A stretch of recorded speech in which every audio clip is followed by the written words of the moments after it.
E deu ruim aí para Nicolas e Malafaia. Malafaia. Ó, primeiro vamos falar do Nicolas, depois do Malafaia. O Nicolas Ferreira, aí essa semana foi alvo aí de um escândalo. O escândalo não é dele diretamente, mas do primo dele. Primo que eu mostrei aqui vídeo do Nicolas dizendo que uma vez saiu aí de madrugada para festa com esse primo e outros traficantes armados, que um dos traficantes era foragido, ele ia se entregar, mas antes quiseram ir para festa armados. E aí, antes de se entregar, um ainda falou pro outro, olha, toma o meu ferro aí, toma minha arma aí. E o Nicolas achou aquilo muito normal, a ponto de contar isso num podcast que ele foi. Primo aí que, vamos lembrar, o pai do primo dele, que é tio do Nicolas, e o pai do Nicolas tem aí uma igreja evangélica, e o Nicolas também falou que desde que ele é criança, essa igreja evangélica faz trato com traficantes de drogas, para pregar lá na área em que os traficantes, eles dominam. E eu já te falo aqui de antemão, nenhum traficante deixa aí alguém entrar na área deles, seja para pregar ou para qualquer outra coisa, sem que eles ganhem algo em troca. Seja dinheiro, ou algum tipo de favor, ou qualquer outra coisa. Geralmente é grana mesmo. Pois bem, estranho, né? Estranho. Eis que o meu amigo Pedro Rousseff, que é vereador lá por Belo Horizonte, ele é vereador por Belo Horizonte, mas a atuação do Pedro Rousseff é nacional.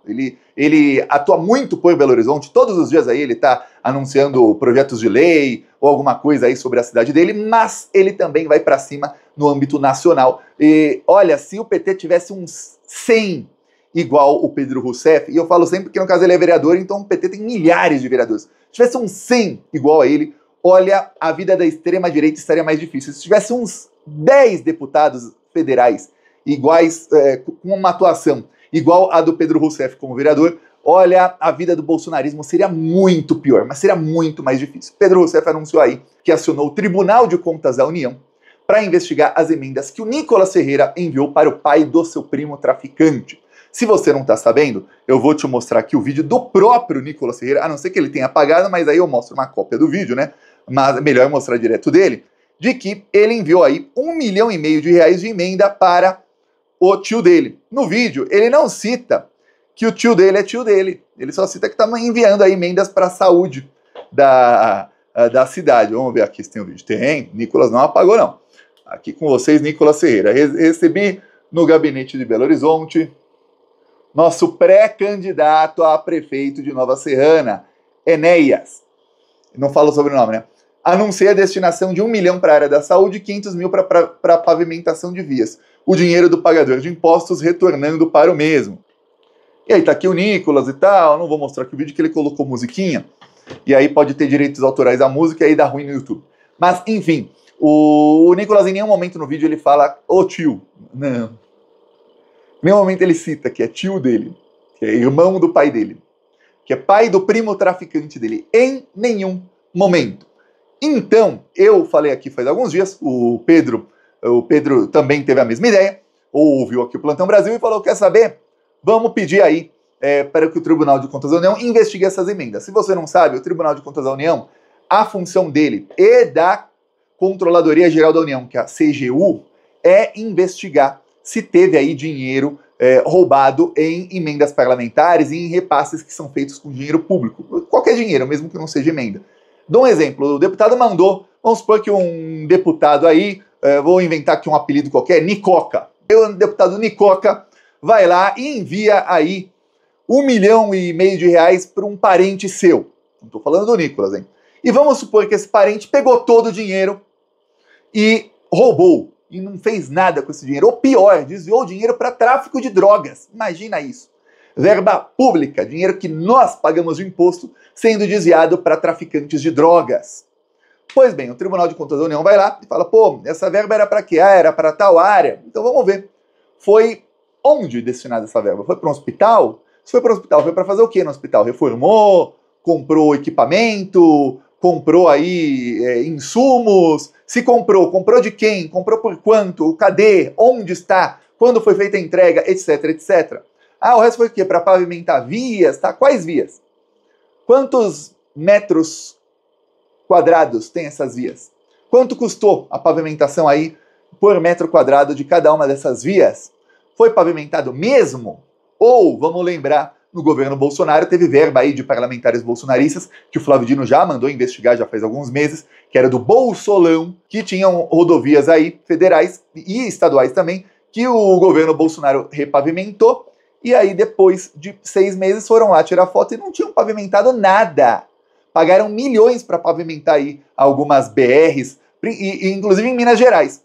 E não foi pavimentado, não é que pavimentaram e ficou ruim. Não, não pavimentaram. E aí no Piauí também, o governo Bolsonaro mandou pavimentar algumas rodovias, e aí sim, realmente pavimentaram, mas falaram que era um asfalto poroso, que menos de uma semana depois, o asfalto já não estava lá. E na primeira chuva, lembrando que no interior do Piauí não chove muito, mas na primeira chuva derreteu o asfalto. Ele derreteu não, ele saiu ali, se desfez. Aí você vê, que coisa, né?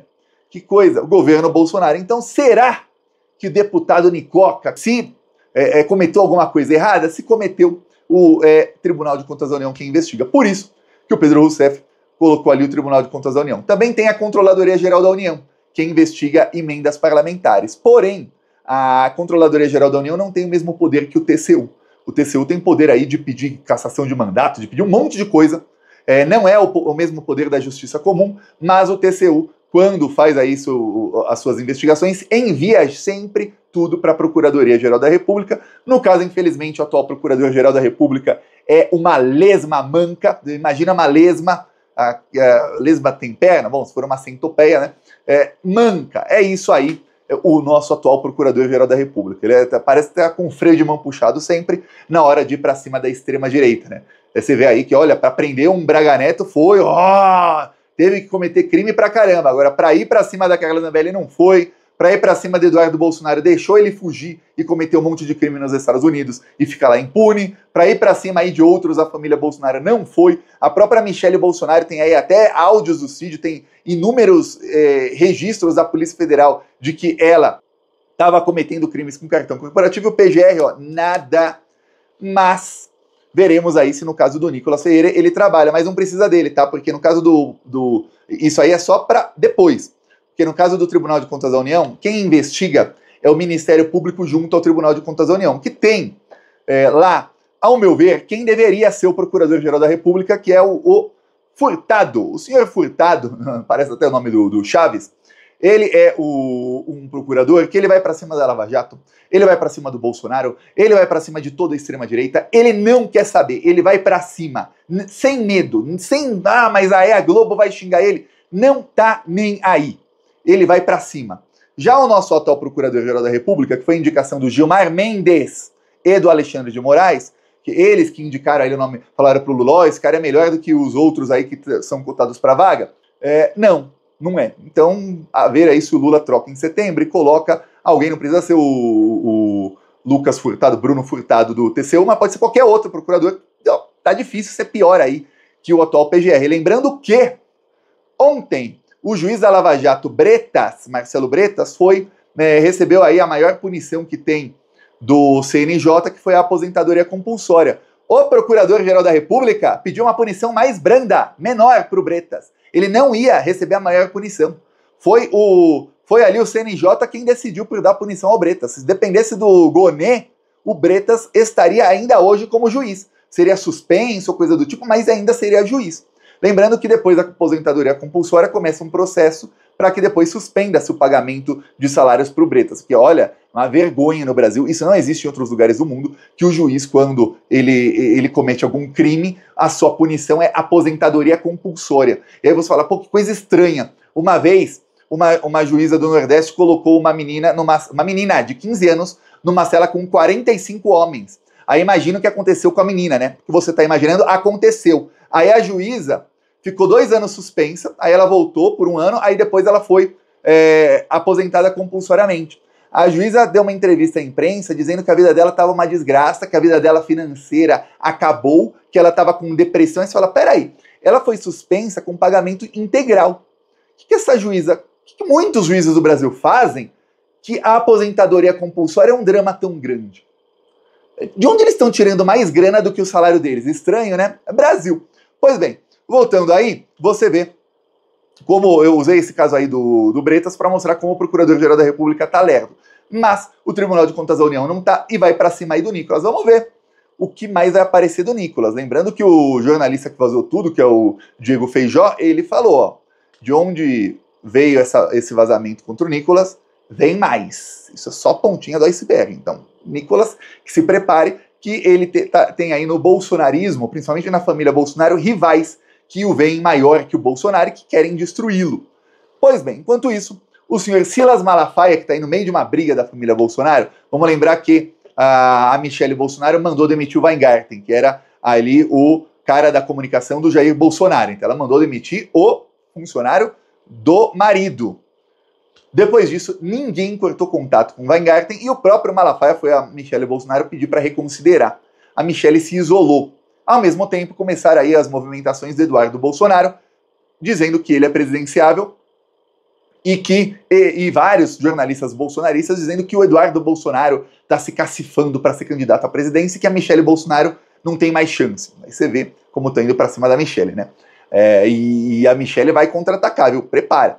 Aí, no meio disso, o Malafaia chega, depois aí de falar que a Michelle não tem Jesus, ele não diz com essas letras que ela não tem Jesus, com essas palavras, que ela não tem Jesus no coração, mas é que ó, ela não perdoou o Weingarten, Jesus ensina a perdoar, etc, etc. Falou isso até em vídeo.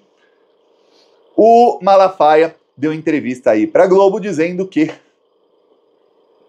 aliás, para Veja, dizendo que o Eduardo Bolsonaro não foi o responsável por qualquer possível sanção ao Alexandre de Moraes. Quem é Eduardo Bolsonaro? Disse Malafaia. Quer dizer, quem é ele na fila do pão? Pô, sai aí, Eduardo Bolsonaro. Você não é responsável por nada. Inscreva-se aqui no canal e seguiremos aqui na luta pra cima desses vermes. Falou!